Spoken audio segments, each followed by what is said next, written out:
Mm-mm. Mm-mm. Go and do your thing, man. Go and do your thing, man.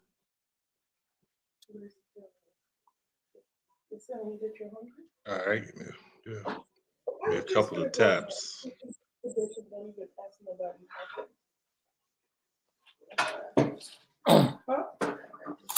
Who did you ask? You don't. I don't.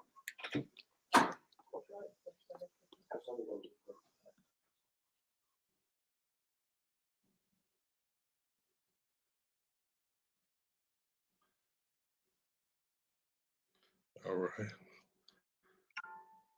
How was your trip? Oh, dude, it was awesome, man. A lot of relaxation, a lot of time of really reflecting, time to Can you just hear me? regroup and get. Yeah, you can't hear me? Can you hear me? Yeah, Oh, yeah. I yeah, hear yeah. We you. just no. I was like, it was time for reflection, just to relax, get myself right, get my mind right, get ready to impact whatever obstacles is going to come this way in this upcoming year and stuff like that. So I needed it. It was much needed because I've been working like crazy for the last 4 to 5 months, and it's kind of like I needed a break from the reality of America. So that's what I had I to. know it. I needed it. So there's been so much that's going on. A lot of stuff that we haven't really been tailored to or even jump on, but it's like I've just been so busy that my energy is just so low that I'm just not even on the same vibration or the frequency that I needed to put out something that's positive. So yeah, let's build this year, man. Let's build. Let's get it Right. in. Let's, if we go crazy, we go crazy. I mean, yeah, Cat Williams Definitely. started it off. Hell, let's finish it off.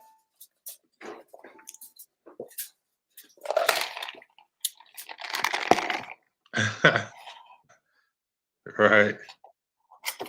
I seen that you Oh, was so doing something yesterday on that, man. I didn't get a chance to jump in because I don't just even be trying on to. Facebook that much like that, like I used to be. I had to take a break from the social media I thing, feel you on that. from TV and everything like that. So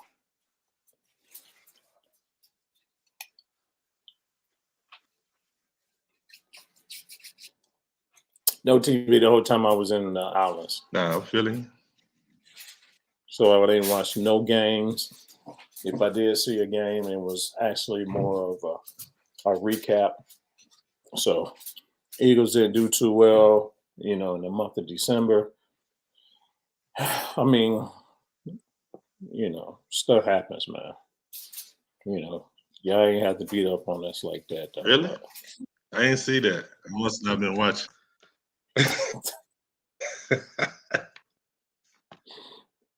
I mean, to lose the Cowboys. I mean, that hurtful. But I mean, y'all a good team.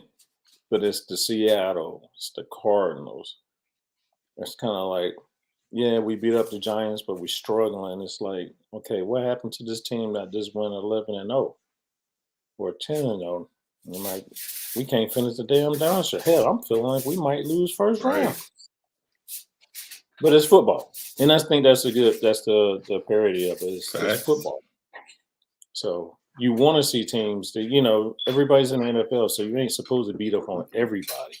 You're Facts. supposed to lose, and then y'all had that at the beginning of the season when y'all was losing to teams that everybody thought y'all was supposed to beat, and then y'all strong now. But yeah, what's good, Jeremy? What's good? What's good? Jason J. How you say that name? Because I don't know who Facebook friend that is. Jerome. Jerome. This dude be on and off. What's up? I was saying, somebody said good Yeah. morning, bro. Can you hear me? Yeah. Good I morning can to everybody, man. Or just I had to get them out, get us out there in the atmosphere a little bit. Oh Um, yeah, yeah, it's been a while since we've been on. Hopefully, everybody's been missing us and wanting to get this content, back uh, back on the airwaves. So, as always, everything that we say is our opinions, gathered from the information that we've looked at. So, don't believe anything that we tell you. Go back, research it for yourself, find the truth, find your truth, come back, let's politic and talk about it. What's up, B? Yo, it was good, man. It's been interesting. It's been an interesting vibe. Interesting coming back to the states. You hear some stuff that you walk in and you you know kind of like, huh? But yeah, we haven't been on for a while, and I was telling Jerome that we have been we almost lost 4 shows. 4 shows have been kicked off of YouTube. They saying due to misinformation. So some of the shows that actually the shows that majority of the shows that we did during COVID got kicked out.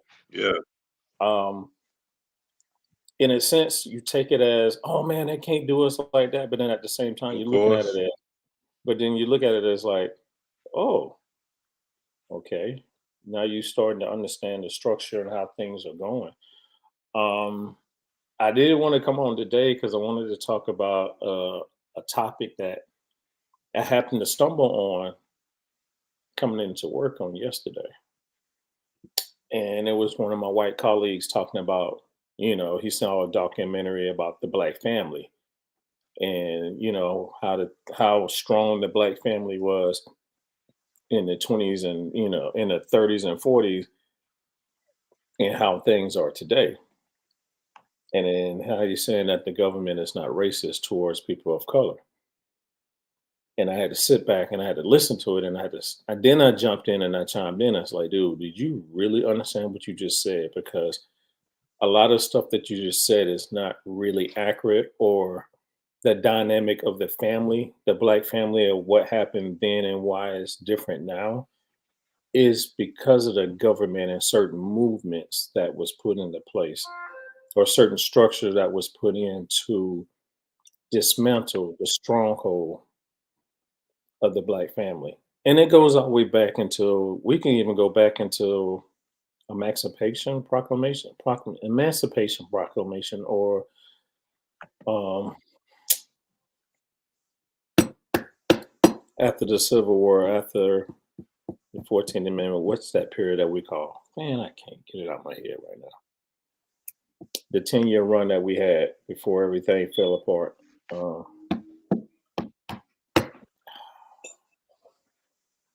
Hear me out, Jerome. You don't know what I'm talking about. Oh, you talking about Reconstruction? I'm sorry. Yeah, the Reconstruction. There we go. The Reconstruction.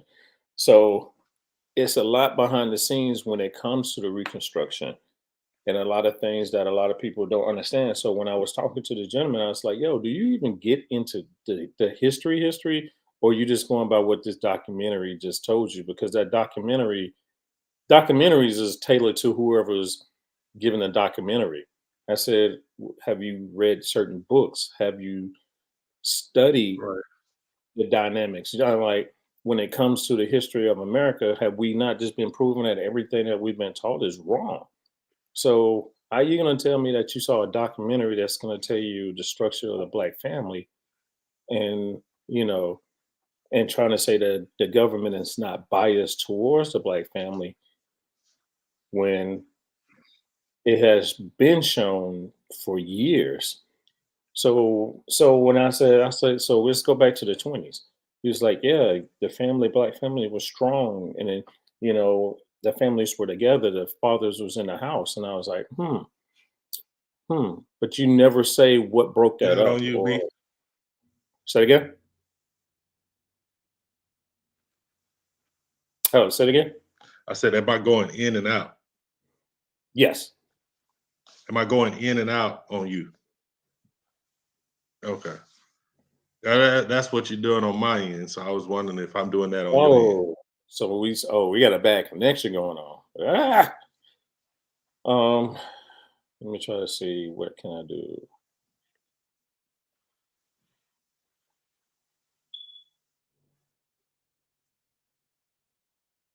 Ain't no problem. Trying to- I'm gonna go out on my end and come back in. You stay on though. yeah, I'm gonna keep going. I'm gonna keep going. So when I kept talking about it, it's like the 60, when it comes to the 20s and 30s, that's like let's go back to the 1910s.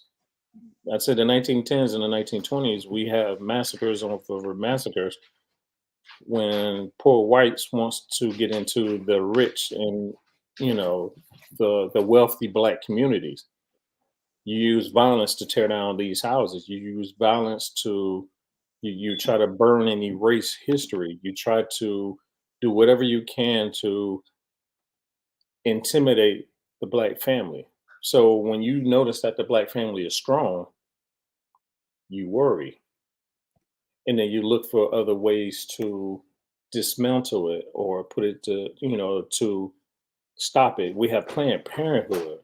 We have, the whole situation when it comes to abortion. Abortion is created to do certain damage to certain families and it backfires. So now all of a sudden we have this fight against, abortions is it ain't us that's fighting, it's the other side is that's fighting. So when it comes to the divorce rate and marriage and stuff like that, we didn't really was big on breaking up the family.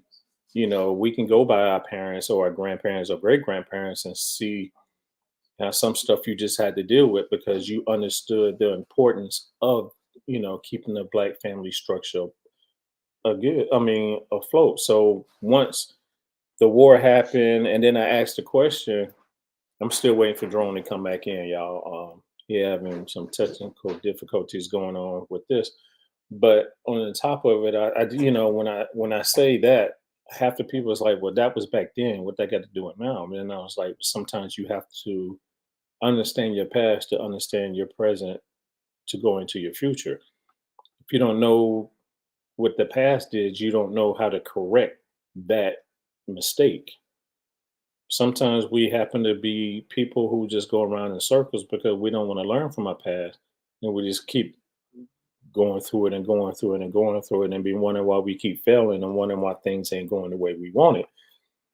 So I just wanted to, come in and try to try to get some clarification because, a lot of times people don't understand this and everybody wants to argue and fight and fuss and point fingers and say, oh, the reason why this is, the reason why that is. But then nobody studies and understand who. I'm not pointing the finger and say, oh, it's the government's fault, or is this the fact is how are we learning from what we seen is happening? Are we trying to correct that so we don't go into we don't keep using that as a tool of or using that as a means of understanding because now we have to understand the welfare system wasn't created for us. The welfare system wasn't created for people of color. It just happened that for people of color to get involved, you had to take the man out of the house. So understanding what we were and what structures that we had to fight against is something that we have to truly get to the bottom of it because again now look at the welfare because majority of the time you think that there's more black people on welfare than it is of people of white of the Europe descendants and it's like no but then they'll say oh it's more of us here than it is than it is people of color. It's more than 13% of people of color in this nation. And I think that's where the whole fear of this whole immigration policy and immigration this and the people from the southern border is coming over to take over is changing the dynamic and the number of what's really truly going on. So we have to sit back and look at it. And do we really want to keep using division? And then on top of that, if you go to any other country, nobody uses color. Nobody uses race as the difference. Either you're from that country or you're not from that country. So we are the only country that uses white and black or African American, or you don't hear Americans, or when it comes to the Caucasian races, the black people have been labeled so many different names, is trying to take away from my indigenous roots that we have here in America. So we need to look more and more and more of breaking the family. You take away land, you take away wealth, you take away teaching our kids the right way of how life needs to be. In other words, it's kind of hard raising a man or showing a boy how to be a man if the man is not there. And have we as a people took that route and say, or all right, let Ron get back in. I don't know how much he's been listening to us, but it's more of now we depend on the government. And once the government understands, and now we being used to get on, the means of making money. Are you good? Yo, Jerome, you good? Yeah, I'm good. Can you hear me? All right. Yeah, I don't know how far you've been listening, Can you but hear me? yeah, I can hear you. So, have we allowed the government to infiltrate our families? Yes. And one of the main downfalls that me and Jerome have said when it comes to our community is integration. So I asked a guy about, segregation. He was like, "Oh, you just had your bathrooms and you had your own water fountain." That's like, no. When the people don't want you to be around, that's a division. How did you sit there and say, "Oh, this is ours and that's yours"? When it comes to, but then at the same time, you're saying that's not a problem. That's a huge problem. That is the main problem is we tried our best to try to be okay with you, and always like we want to be friends, but we always get looked at as the enemy. That hasn't changed. That's still how we looked at upon each other as today. So when it Yeah, let me comes let to me let me say this. go ahead. I know you've been wanting to jump in because I've been saying a lot, saying more than I normally, but go ahead. Yeah, let me jump in here with you. Go You've ahead. been bringing that fire today. Okay. I'll start with I'll start with what you just said and go backwards. So integration, when you said you had your own bathrooms or you had your own water fountains, for somebody to say that, that shows your ignorance because you were given the less um, quality, and whether it be a bathroom, whether it be a water fountain, it was of lesser quality. It wasn't equal. Never did you see equal.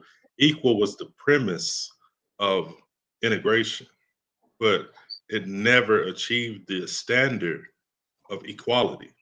So just from that standpoint alone, integration never worked.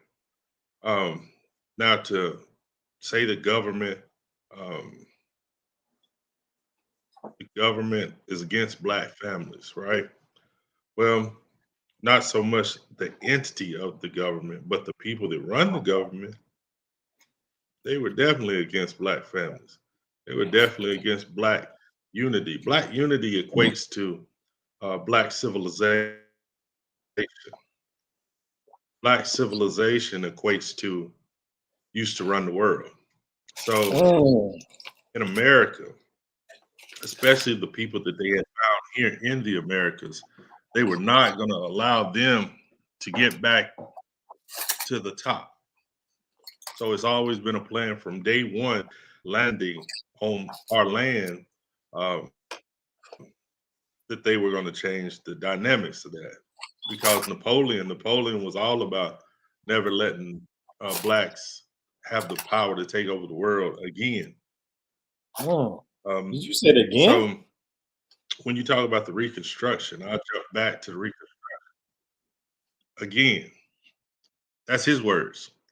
Um, so I'll jump back to the Reconstruction. When you talk about when the Civil War took place in 1865, thereabouts, um, and the ending of the Civil War, um, the supposed freedom of the slaves, if you will. There was a Reconstruction period of the United States, and this is what they deem it as a Reconstruction period from the end of the Civil War to about 10 years after. Well, this is what you have to take into consideration. So, if Black people were supposed slaves and they were denied the ability to congregate first, they were denied the ability to read, they were denied the ability to school themselves, correct, as slaves. You're talking about a over 100-year process prior to um, the Reconstruction.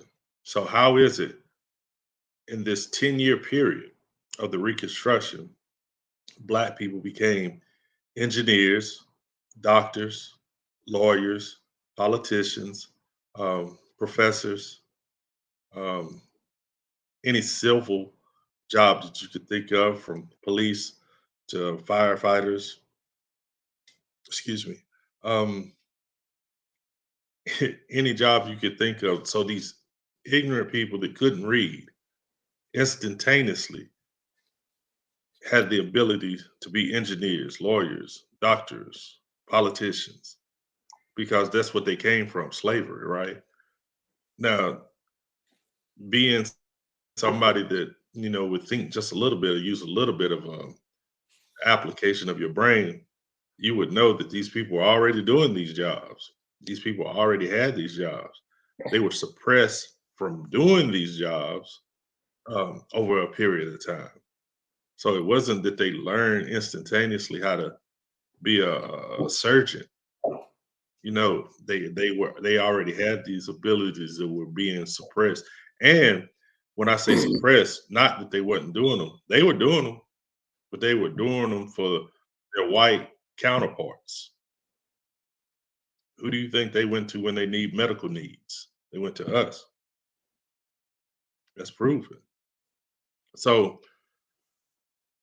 to say that the government or those who ran the government didn't have a designed um, racism, and racism is the system, prejudice is how you feel.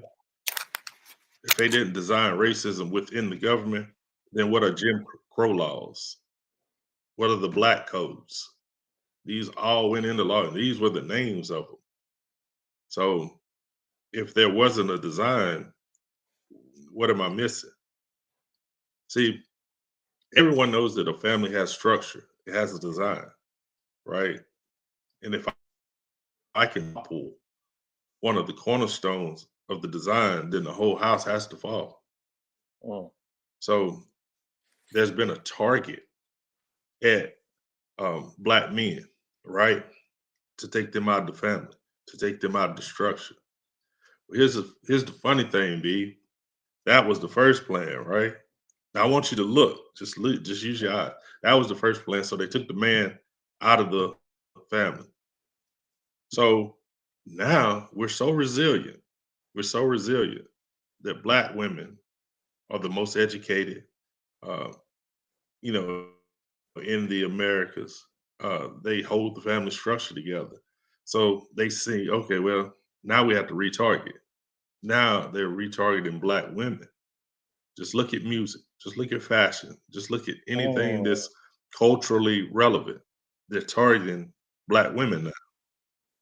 So black men have became um, not.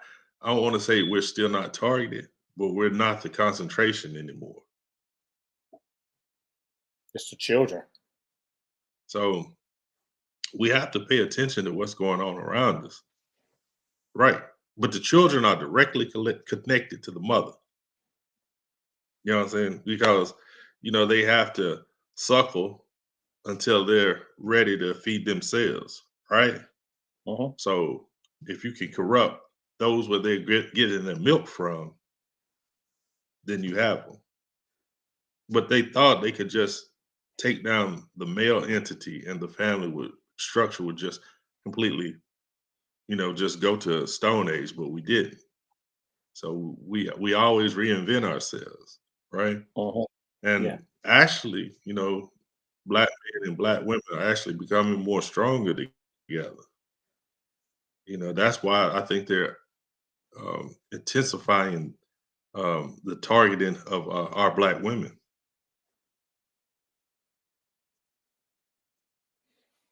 Yes. But then at the I same was gonna time, let a you lot. jump back in. I thought you had something. No, because now you got to understand the war on drugs. The war on drugs was so big, and that started in the Nixon years. So we're looking at the 1960s, looked at 1970s. We have to look at Ronald Reagan and his super war on drugs. But at the same time, when he was the governor of California, he was threatened and it felt like the Black Panthers was gathering too much power. So we had to break up. And this is where you get these certain gun laws come into play. So now we understanding is like every time we try to build again, you don't massacre, you don't destroy cities if you're not threatened by these cities, or you're not threatened by the wealth or the knowledge. Or wait a minute, how are these people building? We built communities. We want that land. We want to have what they have, but you can't never duplicate what we have. Then you put us in projects, the ghettos. You got redlining because I don't want these certain people in my community because, again, if you see a black family move into a white community, that means somehow they made it. You can't sit there and say, "Oh, affirmative action got them in there," because that don't work in housing. So now we have to look at the dynamics is it's laws put in place for reasons. These laws ain't just come out of nowhere. You don't set things up like when you don't set up the chain gang after, you know, after Lincoln freed the slaves and say, you know what, let's put these people, laundering. You can't hang out. Soliciting. You can't just be out after dark. So you got sundown towns. Why did you got a sundown town? Why is it that after the sun is down, you better be in your house? It's a control when you cannot control the community. Because what happened is we're starting to see like, hey, wait a minute, this is ours. We was here. We was been told this whole time that everybody of colors came off a slave ship. Some people still believe that to this day. Did we come here on the ship? You might say it wasn't no slave ship. Some ships was Yeah. architected and built to travel for trade. So so now you're looking at the aspect of you. I'm saying this. I can't go to another country and learn how to if I don't know the land of what I'm getting myself involved. In other words, I just can't come there and just plant whatever I feel like I think I can plant there that came out of my country. And then when I notice that it's failing, and then you're looking at these indigenous people, our ancestors, thriving. We don't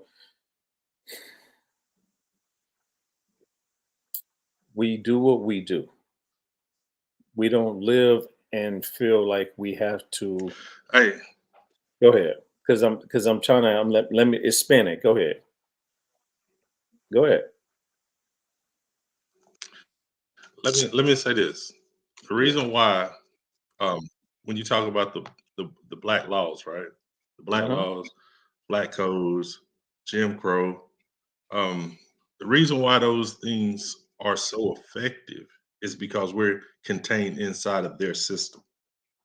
If we're inside of their system, then we're contained by their laws. And when I say their laws, I'm talking about the American justice system. Right. Oh, we getting ready to get into it now. So over on these slaves, right? The given number of black people, I'll use black, I want to say melanated people that are in America, right?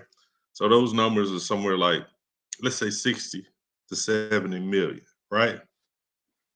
So that's 60 to 70 million melanated people just in the United States, right?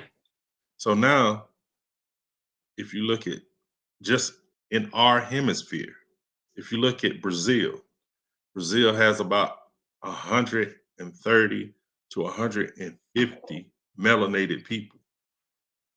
If you look at Colombia alone, Colombia has at least 30 million melanated people. Now, this is just three countries that I mentioned. I'm not even going to go into Central America or any other parts of South America. With just those three countries alone, we have a bigger population than the United States just in melanated people. So, what I'm saying to you, the reason why you don't learn the correct story is because they don't want you connecting who you are. If you connect who you are, you use the power of your numbers. They want you to think you are a minority when you're not a minority. You're just spread out. You're not together. You're not unified, right? Now that brings me to this point. I have struggled for years. Me and you have talked about it for years about how do we change the situation of melanated people in the United States, right? And it's funny that you have brought up about a documentary because there's a documentary that I seen, and I suggest just look at it, take everything with a grain of salt. But it's called Black to the South. Black to the South, and what it's about is us migrating back down south. Right now, uh, Mississippi has a 30, I think it's 38%. Jackson, Mississippi, the city itself is 85% melanated. Um, these are the two largest numbers as far as population in the United States. For us, um, Louisiana is in the high 30s. Alabama, of course, South Carolina. South Carolina is in the 30s. Um, North Carolina is in probably mid 20s. But what I'm saying is that all we have to do is move back to our respective states that we came from, or where um, our latest ancestors moved from, and come back, we can have voting power. Now you can change all those laws that people talk about. You can change them because you are the majority. All we have to do is get 51%. And a lot of these southern states are no more, they're not even 20% out from being a 51% majority. So no marching, no crying, no begging, none of that. All you have to do is move back. You move back, and then you take the numbers. And then once you control the state voting wise, you can take all them Jim Crow laws and all that stuff that's even the ones that they're trying to reenact, say in Mississippi, right? Um, you can stop all that because we'd have the voting majority. And that's what the United States is. It's a democratic country, right? So we have the voting majorities, then that means we can change what we will. See, the problem is, because I kept I kept hearing they were talking about this was several months that in Mississippi that they're reacting these Jim Crow laws, and I was like, that is crazy. Why would they be doing that? And so then I thought about it because you don't want black people to come to that state. So if you don't want them to come to the state, you'll start reenacting all these old laws. So people will say it's such a racist place, I'll never go there. They don't want you there because they know the majority of voting is about to swing. So we're not paying attention. We're getting lost in the bigger things when the little things that mean something. All you have to do is use your gas and move down here because there's nothing special that you have to do. It's just vote. And that could change America. If you had Louisiana, Mississippi, Alabama, South Carolina, Florida, North Carolina, Virginia, all predominantly black, what could they do to you in America? This is where like the majority of the production of anything happens outside of farming. So you would control what you need to control. And I won't go deeper into that because I don't want us blackballed. But um, but anyway, that's just a It's little crazy. something. Yeah, but is real. It's real, and is What's I up, would B? never You got say something that. on your mind? No, because I won't say that I'm not. I'm from South Carolina, and people is like, "Where you from?" I'm country. I'm from South Carolina. I'm a country boy, Yeah. so I will never deny where I'm from. But at the same time, we have to understand that areas that we are from is not as educated that it needs to be.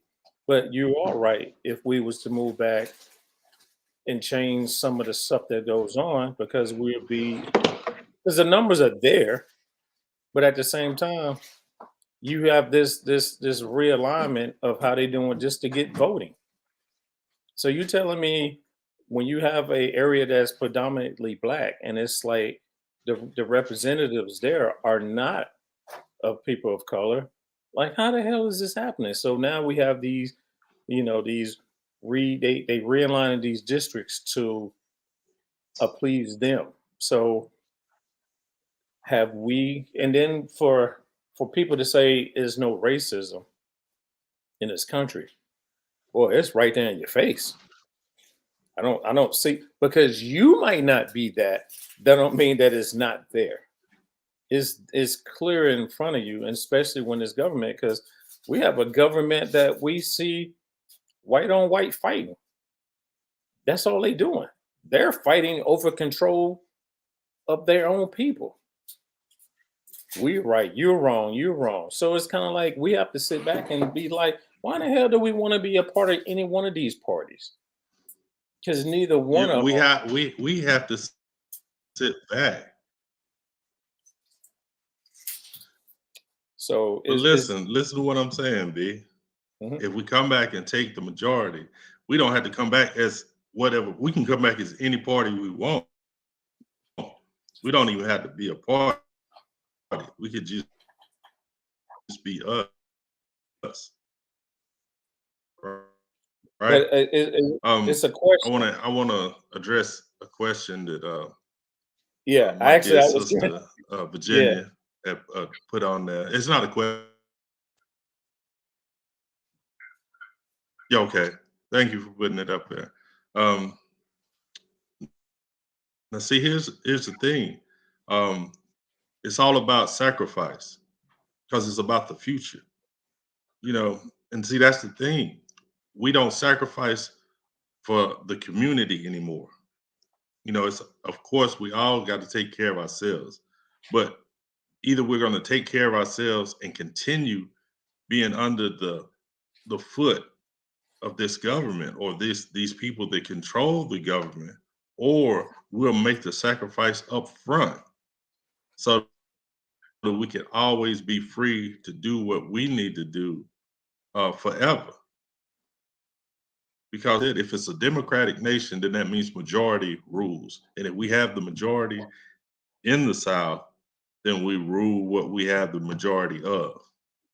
Of course, we talk about um, there's always going to be companies that have established themselves in the South don't have the money to just pull up and leave.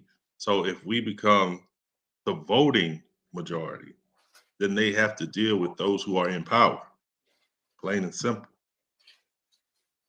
But it's going to be sacrifice. They're not going to allow you to come back just, hey, come on back.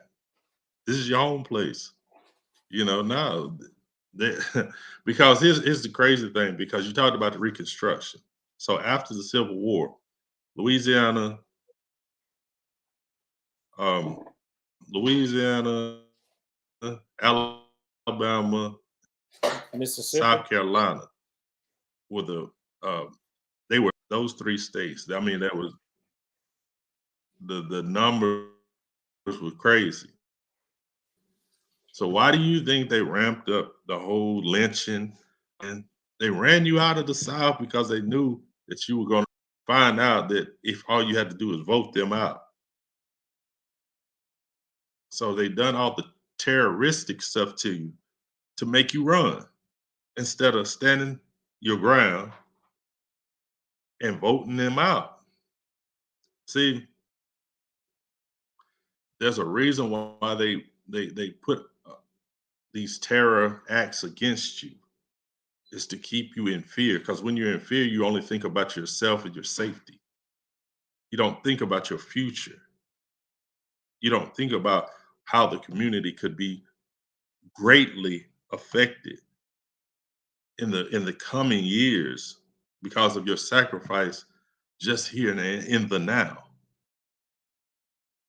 And it's and like I said, I understand opportunities, but it's not just about opportunity. The opportunity is to take over the South by voting rights. The opportunity is having a place where you can feel safe. The opportunity is a place where your children can grow and have the ability to be leaders in this community. And when I say leaders, I'm talking about from the governor on down. And it's just not about, like I said, our minimal sacrifice at the beginning. What it's about is when we could gain the numbers, which, for example, in Mississippi, if we only had 13% more Black people in Mississippi, they would be the majority. Just 13%.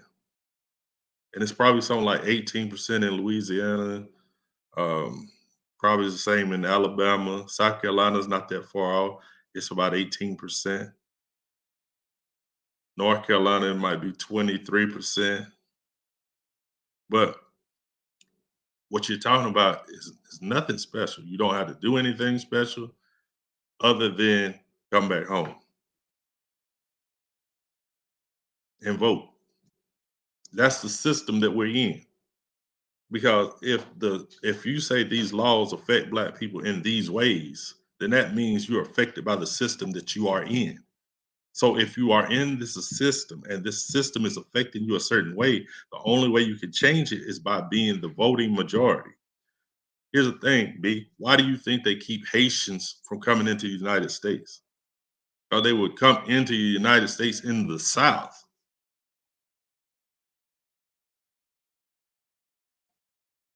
Man. No. It's Because not rocket science. It's not, it doesn't take anything great. Because I'm gonna let you get back in. You don't have to be the same religion. You don't have to have the same um, strategies on how you would change the community. All you have to do is be here. There's nothing, we don't have to be unified on anything but our people being in a better condition. That's the only thing you have to be unified on. Go ahead, B. No, because it makes you wonder why the 13th and 14th Amendment was put in place because they wasn't a country like they said it was a country, and you needed more people to make this country even stronger than what it was. We've been having the right to vote once we became the 13th Amendment. Now we're going all the way back to, or even the Civil Rights Act of 1864. But we was in the 60s marching for the right to vote. Now, they knew we was able to vote, but they just didn't want us to vote. See the difference? See what I'm saying? So you was able, you had the right to vote, but we just didn't want you to vote. So we're gonna do everything we can so you cannot vote. So we're gonna sick the dogs on you. We're gonna have the police to be and put the army out there to protect your right, or no, to stop you from your right. So I mean, you got to understand it, Intimidate. huh? Yeah, it's an intimidation, but it's everybody keep acting like, no knock to Martin Luther King. He did do what he did, but it came with a cost. Came with a big cost because now integration is what we under right now, and integration was, all right, we're going to take you away from your schooling. We're going to take you away from all your teachings that you were doing. In other words, we need your money. We need your wealth to become what we are as of today. Without our wealth, this country will crumble.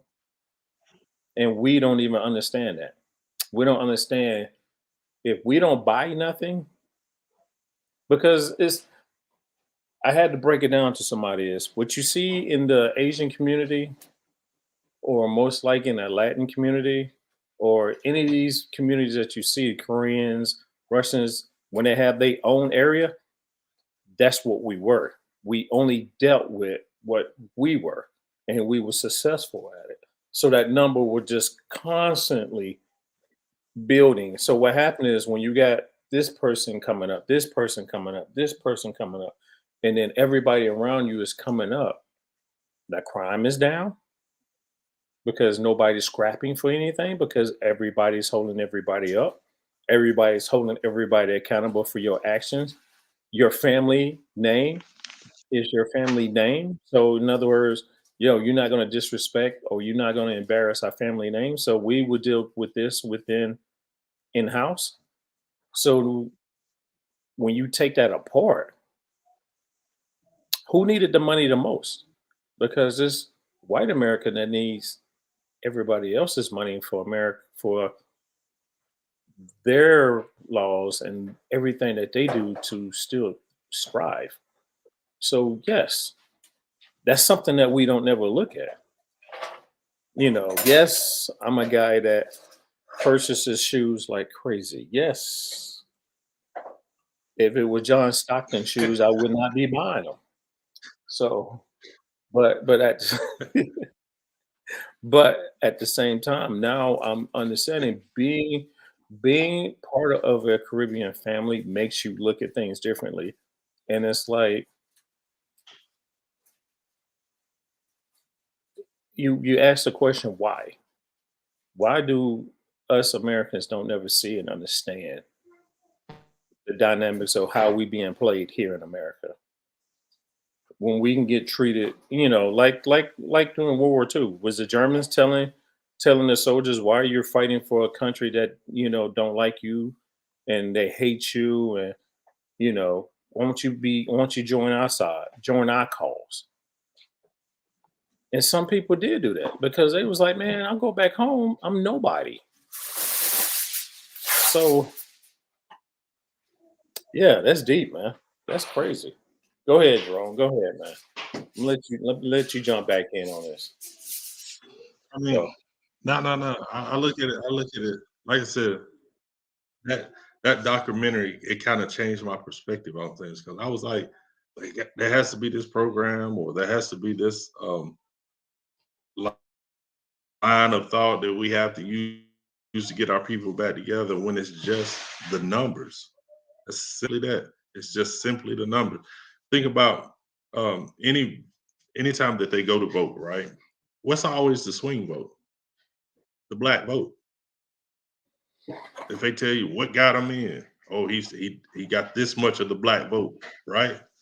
So if the black vote is getting presidents, governors, all these people into office, then why can't we use that black vote that we're talking about to strengthen us, our people? Because we keep depending on them to strengthen us. Why would they? When we can strengthen ourselves. So if we came back to the South and we had the voting power, then that means that most of that $1.4 trillion that we use as that we can actually funnel it back in to ourselves and actually have programs that changes our lives, actually have programs that protect us, actually have programs that help us grow. Think about it like this. When you look at your school systems, right? School systems normally are based on state uh, supervision, right? So if you're the majority in that state, do you think the education system would be against you? No, because you vote. You vote, you're going to be voting for everybody that has a decision on what your children do educationally. So, yes, you're not going to be afforded certain opportunities, but I guarantee well worth it. I guarantee the sacrifice is well worth it. I mean, I feel where she coming from, We and I talk kind about of Virginia. I understand where she's coming from because I we have talk that. about Reconstruction, B, in 2024.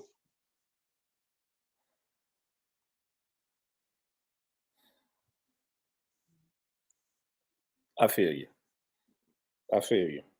I'm not knocking it, but for me to move up north is because of opportunities that I didn't have down south, or the opportunities came later after I came and established myself here in Philadelphia. Did I want to leave the South to come up north? No. I was waiting for a job to call, and maybe it was destiny for me to become, because I don't think I would become who I am if I would stayed in the South. Um, Now, do I want to go back and rebuild or educate or bring the knowledge that I'm learning down to the South? Yes. Now, are they going to be at open arms to accept what I'm bringing? No. Some stuff you just got to do, just do with you. You're going to fight within family because logic is different. It's like a different culture between the North and the South. And it's like, you just have to sit back and look at it. But what you're saying is not wrong. Actually, what you're saying is damn near genius. The point is, a lot of people like in Detroit or some of these big cities that's not able to, you know, make it. Go back to where your grandma and your great grandpas are from, because you always got family down south. Everybody got family down south. So that is big because it gives you a different perspective. It gives you a different outlook on certain life because it slows things down. Because in North is everything is more fast paced, and maybe sometimes you need to slow down to see what's going on. And me going to the Caribbean was a period of slowing down and seeing things that I wasn't paying attention to because of living into a big city like Philadelphia. Things are fast paced. Everything is constantly going versus sit back and breathe fresher air down south because it's more trees, it's more open space.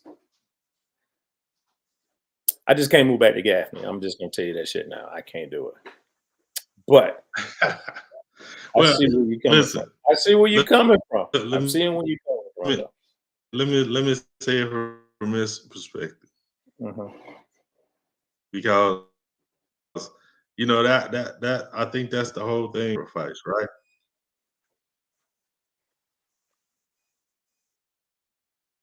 Yo, what happened? What happened? You froze. You froze, Jerome. You froze up, man. You said, you said everybody gets caught Oh, up in what is there. It's not like I would have to move.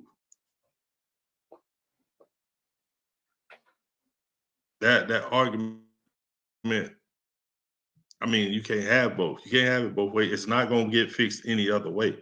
It's a democratic country.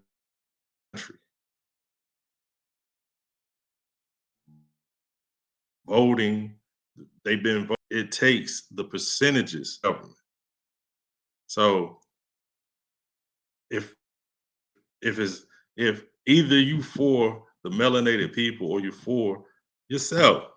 So, and I'm not saying that that's not a personally at you. I'm saying if we're gonna change things, right? If we're gonna change things, it's gonna take sacrifice. You know, if you look at the number of sports athletes that have over $100 million contracts, right? From baseball, football, soccer, excuse me, basketball. If they had a place, say the South, that had the voting majorities, they would be willing to put in dollars to the majority that runs things, right? So I mean, we could change a whole lot, but it's gonna take sacrifice. Everybody's sacrifice is gonna be different, and I understand that. But either we want a better future or we want to maintain what we're doing.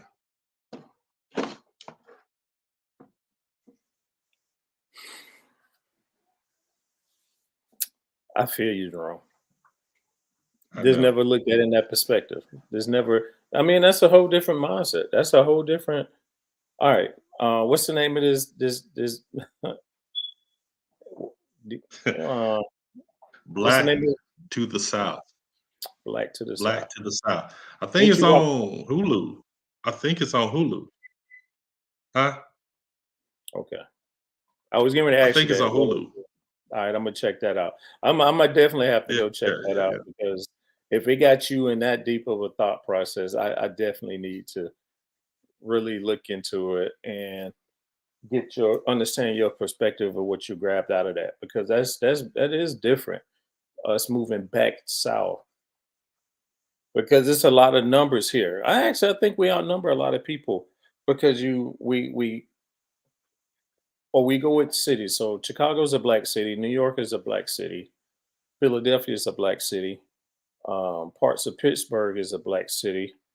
Memphis is a black city. I mean, I'm just going by major cities. You know, and you're right. Memphis is the South. Is it?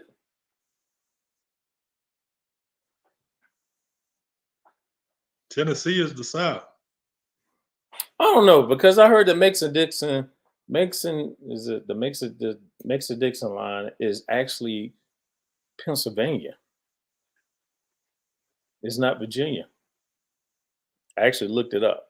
It's not. And I everything understand. below that is the South. Yes. All right. Fuck it. Who cares? You're Everything right. below All it right. is the You're right. South. After when I said it, yeah, you're right. You're right. You're right. It's another question. What if the no order is not moving back? Are the Southern Millennium bills expected, especially supported for growth? It's a good question. Mm, I good mean, it's question. an excellent question. Um, I look at it from this perspective too. This is, like I said, this is all my perspective.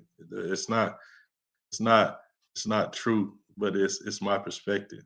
Is for the people to have a conscious thought to move back, then people in the South has to have a conscious thought to receive, right? We all have to be working in one accord. It's not like we're just going to be coming down here and trying to figure it out. It should be, if they're coming back, we should make room for them to come, places for them to come, so that we can be welcoming and that we can all move forward as one. Like I said, we don't have to be all the same religion, all the same principles, but at least we have to have the same thought that we're moving forward. Because, like I said, $1.4 trillion in consumer spending, when we could if we just put half of that, half of what you buy, if you put to um, the community, we could change this thing in like 2, 3 years. In those major cities that you're talking about, we could have those major cities here. We have the infrastructures. I mean, Charlotte has the infrastructure. Atlanta has the infrastructure. Um, Jacksonville has the infrastructure.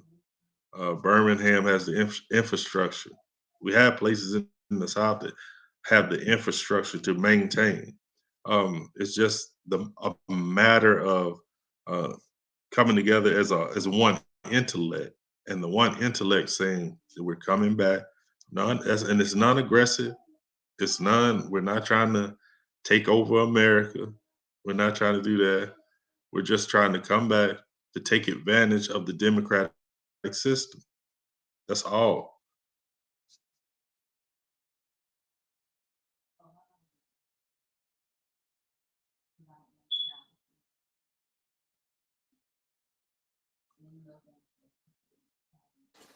I hear where you're coming from, but then at the same time, Peace. saying African American does no meaning, no power, no nothing. Because Who said African American? African American, you said whether you claim. Oh, you was talking about okay. Okay, yeah, I was talking about the question. I'll break it down to this: when you go any other place, nobody says anything of African American. You don't even have South Africans who are from America say they African American. Where you gotta understand that goes all the way back to what the 70s and 80s when that perspective was put out. Are we considered we are the indigenous people of America, but we've been labeled so many different things. Yes, you're right. It's all love, but at the same time, we are people who have no identity, period. And we keep fighting for an identity within ourselves. And that's why we constantly go through names after names after names after names. But when it comes to saying that you an indigenous American or Indian, everybody will tell you where, how, because of the nomenclature, what Indian was being defined to us from a European perspective. So true, but at the same time, let me be who I am. Stop telling me what I'm not. And I think that's where us as a country, us as this nation here in America, we don't want to tell people who they are because you hide the truth behind that. And when you hide the truth behind it, eventually it's going to get put out there. But yes, love is love. Respect is respect. And I think that's the point. Nobody wants to respect us as a people because we are people with no name. So when you finally gave a name, it was kind of like, because now we're starting to see that no, if you want to say everybody's from Africa, yes, you can say that. But then everybody has to say that. Yes, the original man probably from what we know saying they came from Africa. Yeah. But then everybody has to say that. not just people of color. Everybody has to say that. Period. So we didn't come here on a slave ship, man. Some of us did. You know, let me draw back. Go ahead, Jerome. Go ahead, man. Go ahead, because I'm gonna go in. Go ahead. All right, let me say this. I know it. Let me say this, because strictly when you talk about name, right? So when somebody says they have a name, well, the name is backed by something, right? And that's why when you throwing names out, I'm this, I'm that, they say, well, we don't count that because there's nothing behind it, right? Can you prove the history of it, right? See, for me, all those arguments are put on the back burner when you're the majority of where you live. You see what I'm saying? It don't really, you can call us the purple people eaters as long as we have the majority, and when we vote, we can change how education to our children is going to happen. When we can change how the policing of our people is going to happen, we can change how the banking systems treat our people in the South. So, and I understand the sacrifice, because it's the sacrifice that hurts people, right? People don't want to sacrifice, and I understand that, because but there is no change without sacrifice. You know, Sister Virginia asked a question about a foundation of united growth, right? Well, see, here's the thing. You know, people have these plans in order. There's the Black Panthers have had a plan since the '60s, but you can't execute the plan without people. You can't execute the plan without the numbers. I'm saying if you get the numbers back, if you get the numbers back, change the voting, of course, people will start moving back to the north. People will start moving back to the west, but you have to get the numbers, because if one thing that we do, we populate. So if we come back, there's going to be people and opportunities that can move back out. We're going to populate now. That's what we do. So I understand. It's once you get past the sacrifice, because sacrifice is personal. Sacrifice is you. Sacrifice is what you have to lose. Sacrifice is what you have to give up. And I understand that. So that's why I'm not lightly telling people to sacrifice everything and come. That's your choice. That's what you have to see. But don't keep talking about the greater good. Don't keep talking about how they treat me. Don't keep talking about the opportunities that are not afforded to us as a people. Don't keep telling me they won't even let me call myself an Indian. They won't let me call. Don't keep talking about that if you're not willing to sacrifice to get those changes happening. And you can do that because you're the majority. It's a democratic nation. I don't want to be like a soapbox kind of thing. But let me back up. Go ahead, bro. No, because we see this nation. I don't want to get into political, and we did make amends saying that we're not going to be political on this show. But this country is slowly not wanting to be democrat or be a democracy with certain groups. Certain groups want to be in so much control of because of the fear that they see coming. Everybody keeps looking at us like we're going to do what y'all did to us. We're going to do the same thing to you. When it's like, no, we're not. But at the same time, now we're starting to see who we are. And we're just not going to let you keep disrespecting us.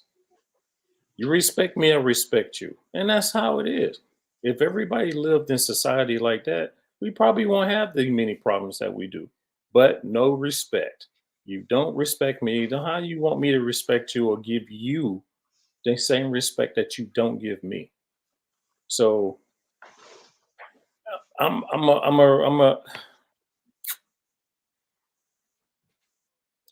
see we're gonna keep fighting because we want respect from certain people. Well, we realize these people ain't gonna give it to us. Who said that? Who said that? Say what? What part? I, bro, you don't need respect from others when are the majority. No, That's no, what no, I'm no, trying to get no. at you. Oh, I mean, oh You're no, not no, no. dependent on it. I understand that. I understand that, but I'm saying in the Oh, now, okay. in the now, that's what we want. We want to say This is we not want that respect, just because of the way the system is. And then right. now is, we seeing people fight against that and trying to demolish democracy, but we don't see it. We always playing Right. sides, or whoever sounds the most or who sounds the loudest. I'm gonna Right. let you know now, I'm not on either side. I'm on building, I'm on growth. Let's build. Let's build. And that's what it is. If we can't build, then we. But I think You know. you're gonna dap them up. But here's my thing, B, because if we are, and when I say we, I'm not talking about me and you uh, personally, but I'm saying if we think that utopia is gonna happen, where Huh. everything is gonna be perfect balance. You respect Kumbaya. me, I respect you. We gonna hold hands, sing kumbaya. That's not gonna happen, you know. Um, but when you could have, because voting for a group of people that are different means that what you come up with, it works for everybody. There's some things you got to give, some things you get, but it works for everybody. So us being a united people, I know some of the things that I would love to have for us as a people to happen. You know what I'm saying? And I'm thinking um if you think about it yourself, there's a lot of things that we could agree upon that we should have as a people. And I think, like I said, I don't think it'll happen because I don't think people will put in the sacrifice. But Huh. I think it's a wonderful idea. It You know what I'm is. saying? I think it would change our lives, but we've gotten so used to being beat. I think we enjoy it. We don't want change. Change is the most common thing in the universe, but it's the most uh, unprepared thing that we are. We're not prepared for change. We keep talking about change. We've been talking about freedom since the 60s, when all you had to do was come back to the South. So we don't, I don't there's a point that I ain't even gonna say, but I'm just saying, with our people, we like to talk, but we're not real doers when it comes to change. So there's that. I feel you. I feel you. I feel you. I feel you. All right, y'all. You know, we just getting back into the seat. Um, I feel like this is a great episode. I feel like this 2024, I feel like it's2024. a lot of truth going to be coming out. Um, I feel like this country is going to flip upside down. Just be ready. Be mentally ready for what's going to happen, and don't accept it as a destruction. Because sometimes you have to tear down before you start rebuilding. And one Yes. thing that it is, you have to start within yourself. And if you don't start within yourself, then you part of the problem, or you're gonna be against the cause of what's going on. Mother Nature, the universe is gonna balance itself, and I feel like this can be the beginning of seeing a lot of things that you used to is not gonna be what you used to. So, like I said, just get ready mentally, spiritually. Uh, just keep your eyes open and just keep in tune. stay in tune with what you need to see, and you know, again, we can only give you our opinions, and if you look up what we say. Again, don't touch it wrong about the return of the South. But again, I appreciate people that came on. I appreciate everybody that listen. Um, again, I love. Hey, dude, this is therapy for me. And again, I'm on here with my brother Jerome. So once we connecting is, I don't mind being a Pippin. I don't mind being whoever the supporting, but when we two come together, I see a dynamic of something that happening. So I do miss you, brother, being on this podcast, and we got to keep going, man. We got to keep going. So I'm gonna skip my Yeah. last words. These are my last words, and then at the same time, is one thing I'm gonna tell you: um, don't be afraid to look in the mirror and say "I love you," and then say "I love you" back. Don't be afraid of change. Be understanding that change is a way of evolving. If you don't evolve, you're going to be in the same position that you were 10, 20, 30 years ago, and you're asking yourself questions on why.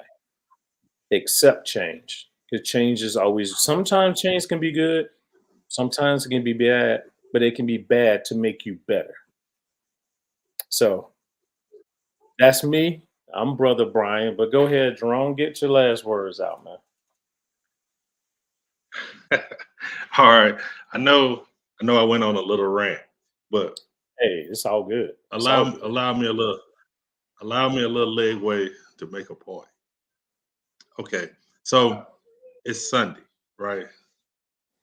So let me give you something out of the Bible. Now give me some leeway to make a point. So there's a character in there called Moses, right? Mhm. So Moses was born in Egypt. He was educated in Egypt, knew the system, but he always knew he was a Hebrew, right? They knew he was a Hebrew. So Moses saw some Egyptians beating on this Hebrew. He jumps in, he took his cane or his staff, he beat these dudes to death. And then he buried the bodies, right? So he ran. He went out into the wilderness. He was there for 40 years after 40 years of growing up in Egypt. So we're talking about 80 years, right? And he was out there tending somebody else's sheep with his staff, right? So then he gets the call.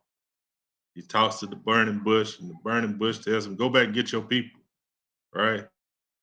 So he goes back to Egypt, and he takes his staff to Egypt, and he turns it into a snake. It eats up everybody else's staff, right? Then he gathers his people, and he goes to this water, and here's the Red Sea, right? So he raises his staff, and the Red Sea parts, right? And they walk through to the other side to freedom, right? Now, this analogy is for what? If you look at our people, right?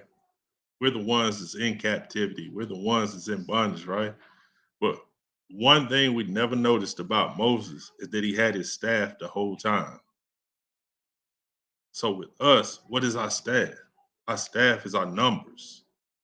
We had it the whole time. They knew it. That's why they kept you separated. That's why they kept your mind in a survival mode. Is because if you ever realize that you already have in your hand what it takes to get you freedom, that you would use it. So our staff is our numbers. That's why I'm a proponent for getting back to the South and getting our numbers, getting our power back. So I went through that story just to tell you already have your power. You just have to realize how bad do you want it? What type of sacrifice are you willing to make?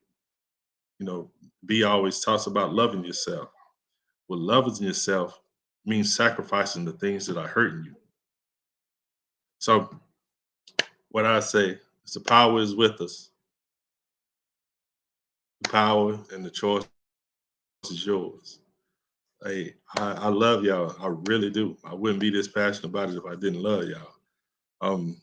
Facebook family, YouTube family, share this, like it, subscribe. We're gonna do it again. We're starting it back for the 2-4, and we're gonna be strong. It's gonna be truth coming at you. So, B, I love doing this with you, bro. You and my brother. We stand equal. We stand hand in hand in this. You know what I'm saying? I don't see nothing but my brother. So Same it's here, all bro. love. Till next time. Peace. All right. Peace.